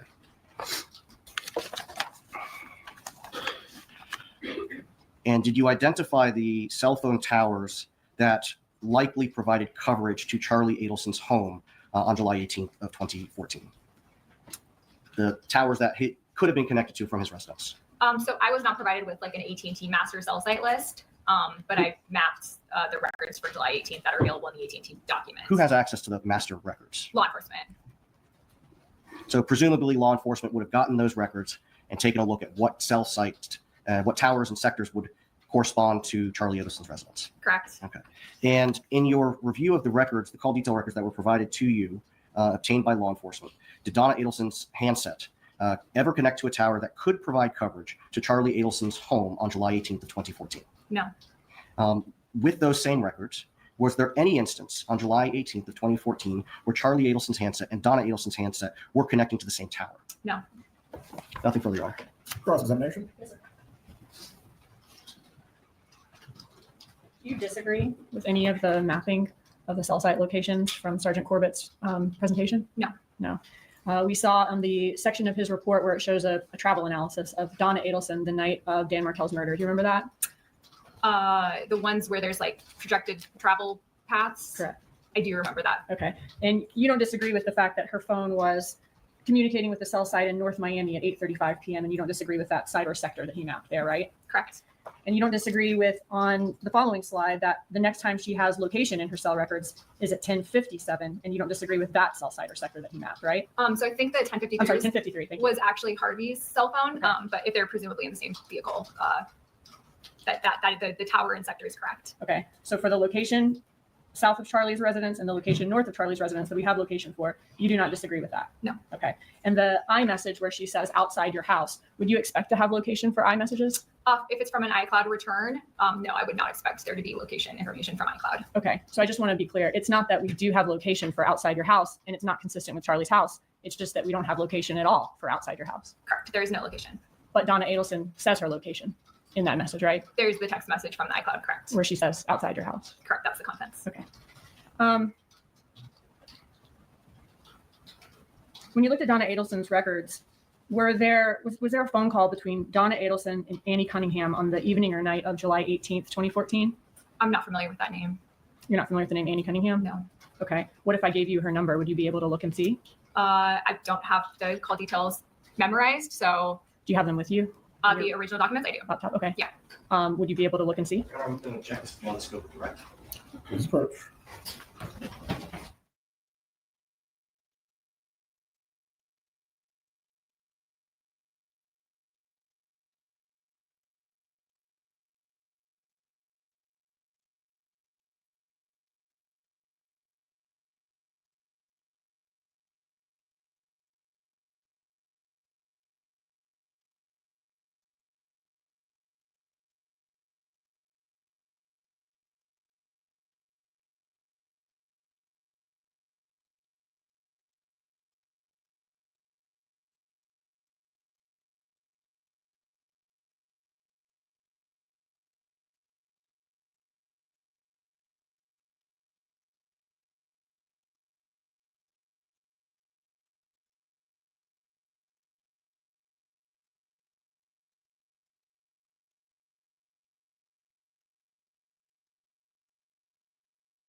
The objection is overruled.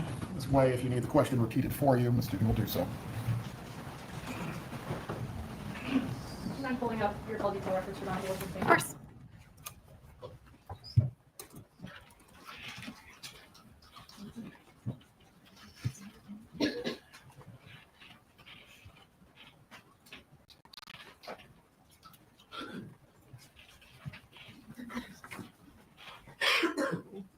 Let me know when you're ready and I'll give you the number.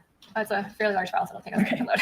If it needs time to load, I can ask some other questions and come back to this if you. Your Honor, I would just ask that if we're going to provide the phone number that we not do it so that it can be published to the media.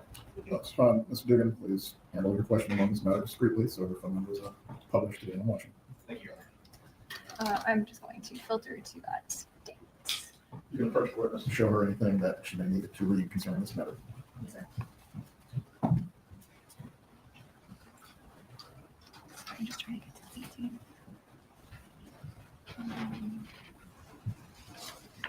So am I showing you a contact with Annie Cunningham? Correct. Okay, and you don't need to say the number out loud, but is there a number next to it that begins with 845? Correct. Okay, 845 being the area code? Yes. Okay, that's the number we're looking for. Okay. And my question was there a phone call between Donna Adelson and Annie Cunningham the evening PM on the 18th of July, evening or night?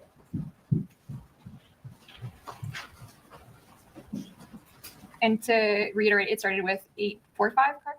So reach out to her again. Okay. Yeah. I see the number and I looked at the records for the evening of the 18th and I do not see a call to that number. Okay, and that would be like in the afternoon, evening, or night that night, of July 18th, 2014? So starting from noon to noon on the 18th through midnight on the 18th, I don't see a call to that phone number. Okay, thank you. All right, so we saw your presentation where one slide was kind of showing us what the raw records looked like, right? Correct. And the next slide was showing us an example of how a duplicate event looks. It can look like 3 entries, but it's actually one event, right? Correct. And then we saw the Sergeant Corbett's frequency reports for Charlie Adelson and Donna Adelson, right? Correct. Okay. What is the purpose of a frequency report? There's a lot of different purposes. So when I worked in law enforcement, I would do them for lots of different things. One of the things that you can do is just see who's the number one caller for a particular person. Sometimes that's a significant other or family member. So that's one reason you can do a frequency analysis. Another is just to do more of a pattern of life and look at activity over a matter of days, months, years. Is another reason like to show a relationship between two parties, whether there is one at all, and if there is one, how often they talk Yeah, that's definitely a reason. in comparison to the other people they talk to? Correct. Do the frequency reports in Sergeant Corbett's presentation that we saw in your presentation, do those accurately reflect the call detail records? They represent the raw data accurately. Correct. They represent the raw data of the records accurately. Correct. And do they accurately reflect that Charlie Adelson is Donna Adelson's most frequent contact? For that particular time span of June 23 through July, I think it's 22. Yes, ma'am. Correct. Okay. It's just that in Corbett's frequency reports, those are the raw records without duplicates taken out, right? Correct. When you reviewed his, and well, let me show you this. I'm going to show you from 73A, slide 20.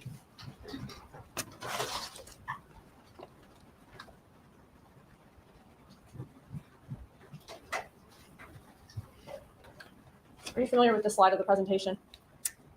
I might have seen it at some point. Okay. Would this be a representation in Sergeant Corbett's presentation of 3 entries that are actually one event, like a duplicate event? Potentially. I mean, I would like to see the feature flags or the call flags, but yes, based on the timestamps, the minutes, there's no seconds in this, but it does appear that this looks like a phone number is calling a phone number. It's being routed to what I know to be like an AT&T voicemail routing number, and then I see the first 2 numbers replicated. Again, I don't see the call type or the feature flags, but it does appear to be a 3-in-1 incident. Okay. And when you reviewed Sergeant Corbett's testimony from this trial, did you review a portion where he explained that call we just saw, what a duplicate is, and that his frequency reports did contain duplicates? Yes, there was some testimony that I reviewed that he did say that there was like voicemail routing events that could show us more than one line. Okay. When we see throughout that presentation, when we see the call detail records for a particular day, let's just say the day of the murder, in this case, July 18th, 2014, those summaries, the duplicates have been taken out, right?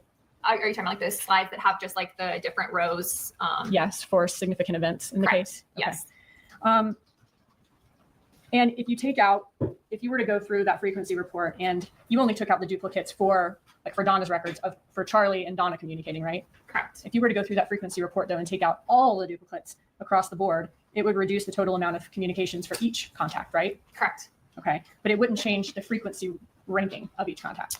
I'm not entirely sure about that because, as I mentioned, the first one, when I was trying to recreate Charlie's, there were 3 different documents, and at least 2 of the documents had like dates that overlap. So I'm not sure if you would, because you would have to also take out like the extra for those dates. So that might change the numbers slightly. If it did, it would be slight though. Yeah. Okay. And your testimony was that for Donna Adelson's frequency analysis, just with Charlie Adelson, instead of 80 events, she actually had 69 when you take out the duplicates. Connected and attempted. Connected and attempted. Okay. What do you think that shows that's helpful to the defense in this case? I think it just goes to when I look at records, I like to be precise with my numbers. Okay. And when Sergeant Corbett testified, he did let the jury know that this contains duplicates though, right? For the frequency report? I I think he said that it does include voicemail forwarding events. Okay. So what I'm trying to say is he didn't say anything that was unreliable or inaccurate with that. I think that being able to see exactly how many can be important. Because it's 69 and not 80 when duplicates are taken out, does that mean that Charlie Adelson and Donna Adelson don't have a relationship? No. And you still agreed that Charlie Adelson is still Donna Adelson's most frequent contact, right? For that time period. When we looked at Donna Adelson's frequency report in your presentation and in Corbett's presentation, this one, right? Number 2 on that list is not an actual person, right? I'd have to pull it up I don't have it memorized. Okay. You want to pull yours up? Sure. Okay.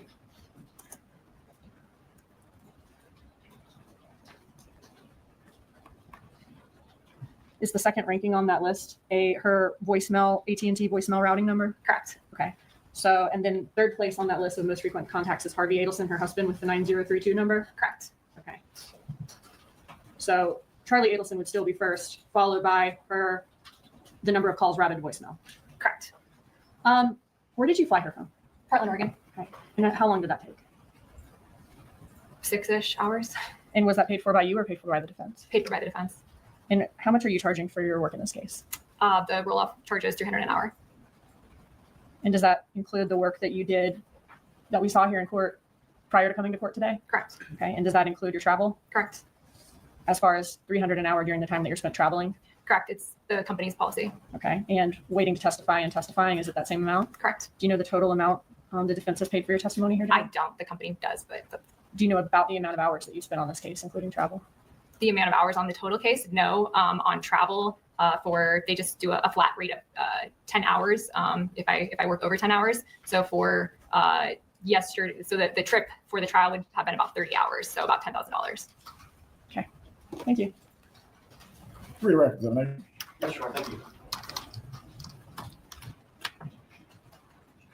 Ms. Wide, did you prepare a written report that you provided to my office concerning the manual review of Charlie Adelson's phones? Or phone with the frequency analysis for his contact with Donna Adelson? Using Donna's records? Yes. Yes. Okay. And using those records, you indicated that it reflected about 393. Would it be helpful to see your report for what your numbers were for unique call events from May 2nd to July 20th? For the using Donna's records, did you duplicate Yes. between that time period? I think it was 211 you duplicated. So 211 rather than 417? From the May 2nd through July 20th. Now, you indicated on cross that you did not locate a call between Annie Cunningham and Donna Adelson on July 18th of 2014, correct? I did not see one. Okay. Now, the records that are collected by call detail records, those are for communication events that are through a carrier. Correct. And so any communication event that took place through a third-party app would not be collected there. Correct. So, for example, are you familiar with the apps WhatsApp and Viper? Yes. Okay. How did those show up on call detail records? So any applications, anything third party, really even FaceTime audio or FaceTime video is technically not, through the AT&T network. All of that activity would be a data transaction. So when you look at AT&T records for a data transaction, it's not going to show you individual items. For example, that you got an email and that was so many bytes sent on the network. It's just going to show you a time that the data session was open and how many bytes were received and how many bytes were sent from the handset to and from the network. So AT&T does show data transactions, but it's not going to show like a FaceTime audio or, an email. So in other words, when you are using FaceTime audio or FaceTime or one of these apps, it's not going to, the number that you dial is not going to show up on the call detail records. Correct. It's going to show up on the data session that AT&T records report. It would be lumped into the data session. You aren't going to see like what was being used for the data session. And these data sessions, do they typically have like a certain time period that they last? There, a lot of times on an AT&T record, you'll see a data session that can run up to about 60 minutes. You can have ones that run less than that, but AT&T data is kind of all over the board. Now, with these data sessions, the way that our phones work, if you have your phone constantly having alerts pushed or emails pushed to your phone, those are going to show up how? Again, if it's like, let's say you have your email and you have it set to like, give me a notification every time I get an email, that means that your phone has to be communicating with Google servers, Gmail servers, right? So that it knows when you get an email. So that's going to be lumped into these data sessions. In the call detail records that you reviewed for Donna Adelson, specific as to July 18th of 2014, did those records reflect that Mrs. Adelson's phone was engaged in data sessions? On the 18th, it was. was it consistent throughout the evening and night of July 18th, 2014, that Mrs. Adelson's device was engaged in data sessions? There were data sessions throughout the day, including the evening. So the entire time that she was driving with her husband on July 18th of 2014, her phone was connected to some tower engaged in a data session. So the records don't give you like minute by minute, second by second. So when I look at data transmissions, data records, I look at the time when that data transmission was initiated, because in order for a data transmission to be initiated, the phone would have to be on and connected to the network, right? Your phone, if it's, in airplane mode or, off, it's not going to be able to reach the network. So the time when that data begins, the phone would have had to be on. When I see these things like 60 minutes, do I know with 100% certainty based on these records that the phone was on for the entire 60 minutes? I can't say that, but I do know at least at the beginning that phone was on and connected to the network. And I did see data transmissions throughout the day and the evening where the connected time was, kind of throughout the day. And so those data sessions, would those be consistent with Donna Adelson having a phone call with Annie Cunningham on either WhatsApp or Viper the night of July 18th of 2014? It could be. I can't say if it was or wasn't. Just a moment, Your Honor.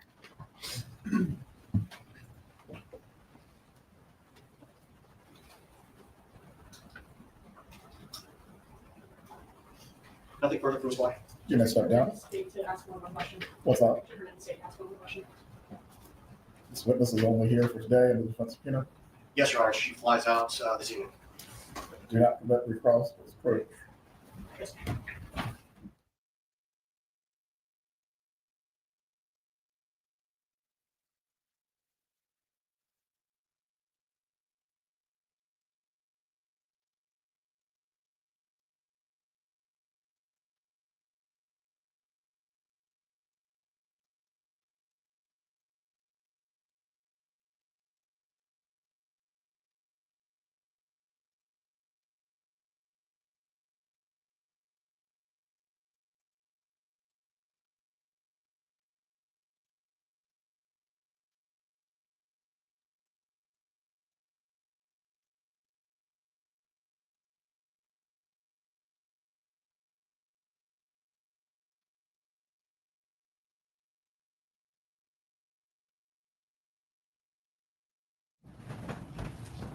Based on the witness's limited availability, I will permit the recross on one question. Ms. Dugan, you may ask.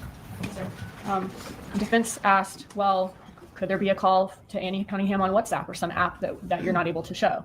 Was Donna Adelson the afternoon, evening, night of July 18th, 2014, was she using her phone to make voice calls and answer voice calls to and from people that night?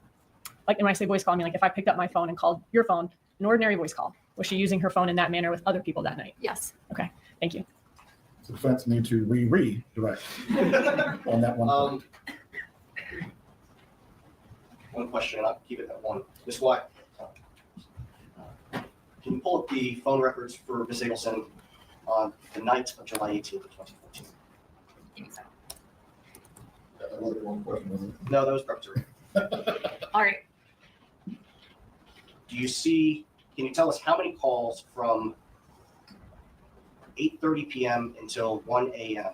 you see in Mrs. Adelson's records? 3. Nothing further. That's why you may step down. Thank you. Is there a brief witness the defense can call before the lunch break? Just a moment, Your Honor. We'll see if Ms. Cunningham is back. Without being able to predict how long the state's cross is going to be of our next two witnesses, I can't say with any degree of certainty how long it will take. We'll take our lunch break then at this point. Is Ms. Cunningham available? She's supposed to be returning from the airport, Judge. Okay. Members of the jury, at this time, we will take our lunch break for today. Please do not discuss this case with each other or any other person. Do not seek out any additional information about this matter that has not been discussed in court as well. We will resume with our case at 12:45. Enjoy your lunch break. Please report at 12:45.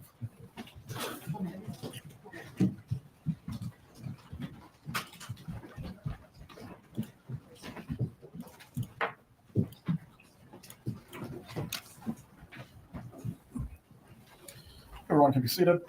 Please report back by 12:40. We will await the jurors and we will resume with testimony and defense's case in chief. Thank you, Your Honor.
Okay.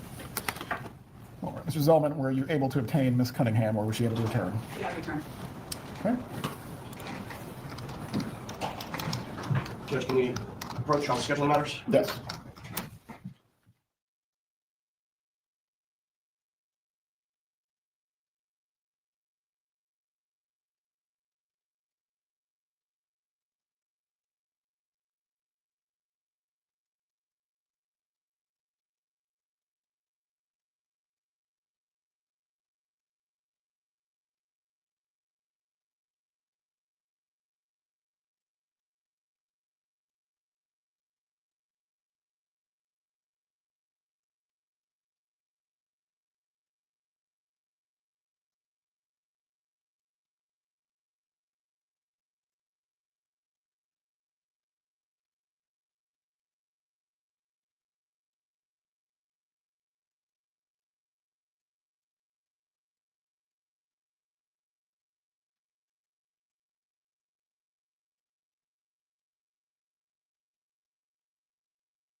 You can bring in the jurors at this point.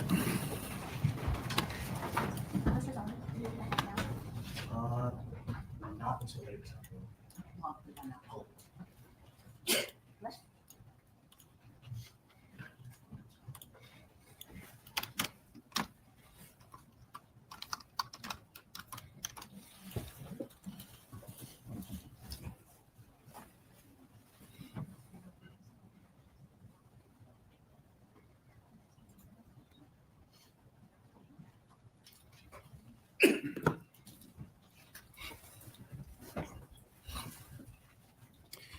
For everyone observing in the gallery, please turn your phones off once again.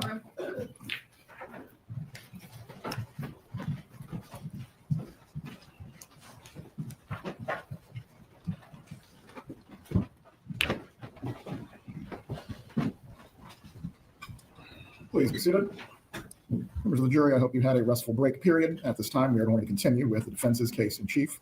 Defense, you may call your next witness.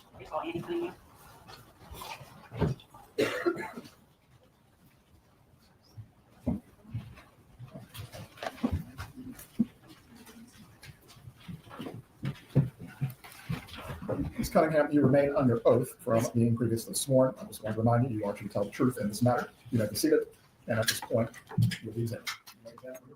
Thank you. If you could pull that microphone down, Ms. Cunningham. Oh, sure. Thank you. I have a question about your use of cell phone service, and we touched briefly on things like WhatsApp, and what was the other one you said you use? Viber. Okay, Viber. When you communicated with Mrs. Adelson, did you routinely use one of those apps? Quite often, yes. Which app did you use mostly? WhatsApp or Viber. Okay, all right. And as opposed to picking up and using the cell phone service, you would use those instead? Yes. Okay, I don't have anything further. Cross-examination. So you had gone to the airport after your last testimony, right? That is correct. And returned to the courthouse? Yes. To tell us what, that you used Viber or WhatsApp to make Yes. that phone call? Yes. So it wasn't a regular phone call? Correct. Okay, so you misspoke earlier or it just wasn't clear? No, I said she called me. Okay, and she called you and made a regular phone call on June 23rd, the month before the murder, right? I don't recall many. She made many phone calls. And she called you on a regular line on July 20th, just 2 days after the murder. Do you recall that? If you say so. Okay, and July 21st? The objection. Yeah, the witness is not being shown the evidence that she's being confronted with. I believe she is not Doesn't asked, ask you. or she is not asked to recall, or let me clear this up. Ms. Cunningham, do you need to see the items that the state is referring to refresh your recollection? Do I? Would Yes, you like if to I see call- it? if I spoke with her, I spoke with her. Okay, so you have no reason to contest that you spoke with her via regular phone call, June 23rd, July 20th, and July 21st. If it's on the record, yes. But you're saying it was a WhatsApp or a Viber on the 18th. Yes, they were in the car and they often called on those apps in the car. Would it surprise you to learn that WhatsApp didn't offer voice calls until March of 2015? Then it was on Viber. Must have been Viber, huh? Nothing further. Redirect examination to the witness. You may step down, Ms. Cunningham. All right. We are certain she's good to leave at this point. Have a safe travels. Please call your next witness. Defense will call Richard Chagrin.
Good afternoon, sir. Please raise your right hand. Yes, sir. Do you swear or affirm the testimony you will give today will be the truth? I do. You may take your seat. Please adjust the microphone as you need to. Thank you.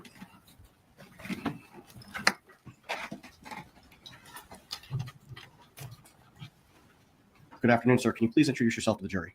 My name is Richard Chagrin. Mr. Chagrin, how do you know my client, Donna Adelson? I met them 38 years ago. They're best friends. The wife was the president and CEO of a nonprofit. I was chairman of the board.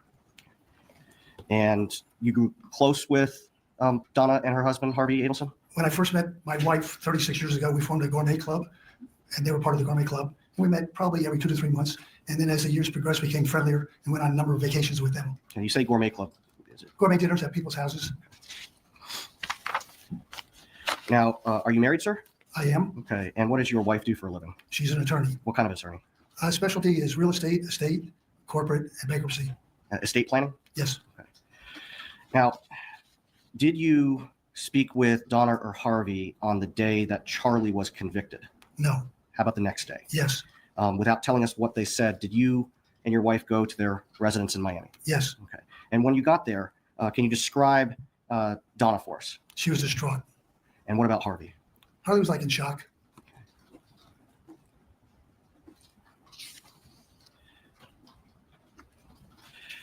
Now, prior to this, you indicated that you had traveled with my client and her husband. Did you travel extensively on your own?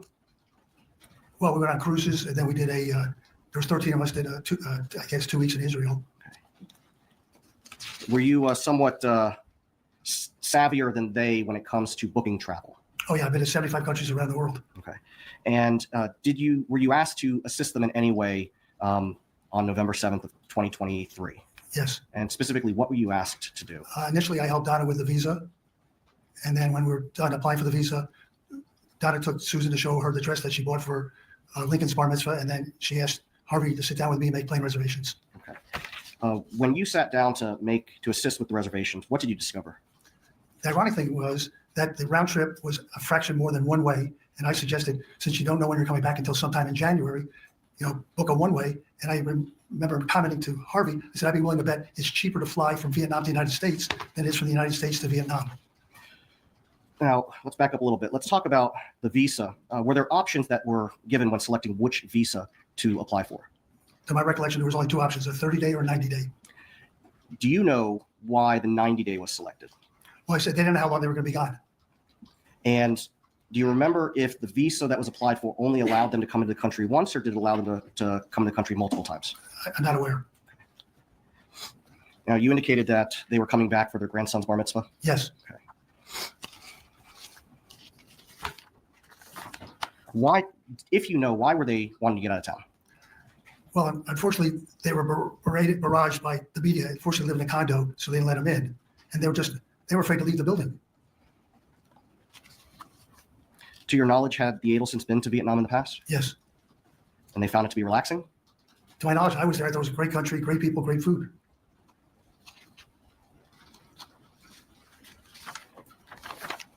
Now, although you are the one that suggested the one-way ticket, who booked the flight? Harvey. To your knowledge, were they free to travel? They told us when we got there that their attorney said they had no restrictions in traveling.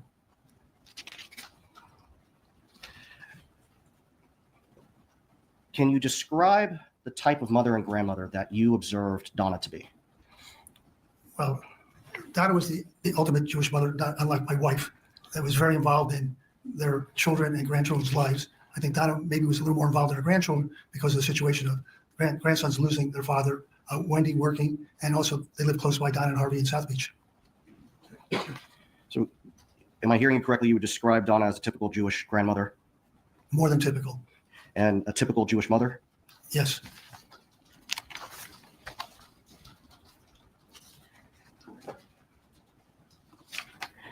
At the time that you were assisting them on November 7th of 2023 with the travel, had they decided when they were coming back from Vietnam?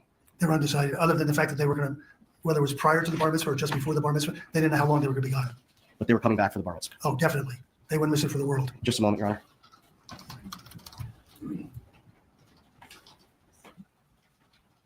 Nothing further, Your Honor.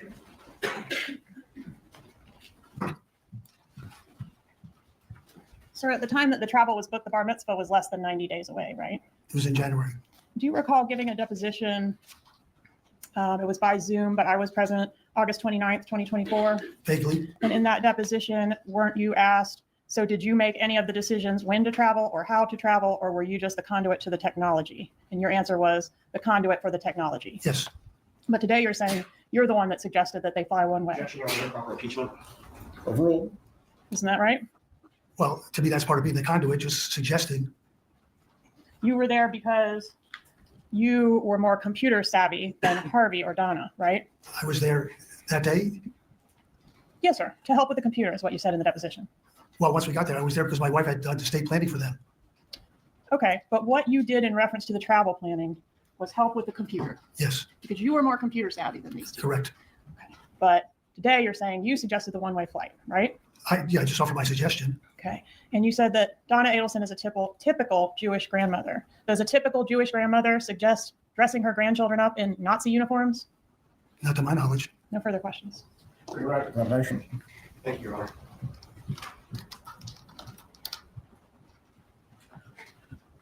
Would you say that you are more travel savvy than Donna and Harvey Adelson? I would say yes. And when you were deposed on August 29th of 2024, did Ms. Kappelman ask you if you made any suggestions about a one-way ticket or a round-trip ticket? I don't remember. Would it be helpful if I showed you a copy of your deposition transcript? Surely. I'm going to show page 11, lines 12 through 17.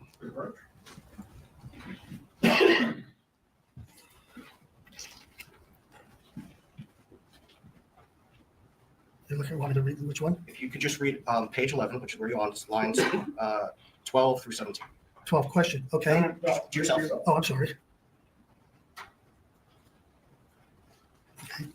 Did Ms. Kappelman ask if you made any decisions? No, Well, she asked if you made decisions, but you did not make decisions, did you? no, You made suggestions. yes. Nothing further. Will this witness need to be retained or is he released? Please release, Your Honor. Have a good day, sir. Thank you, sir.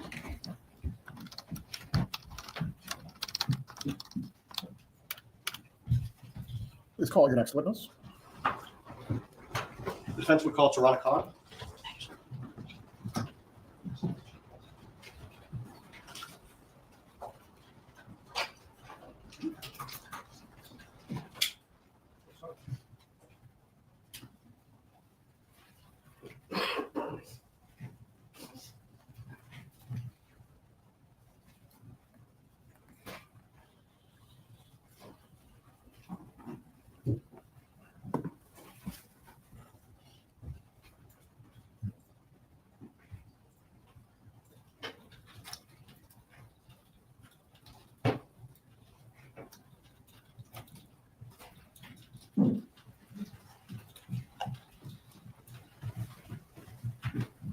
Please raise your right hand.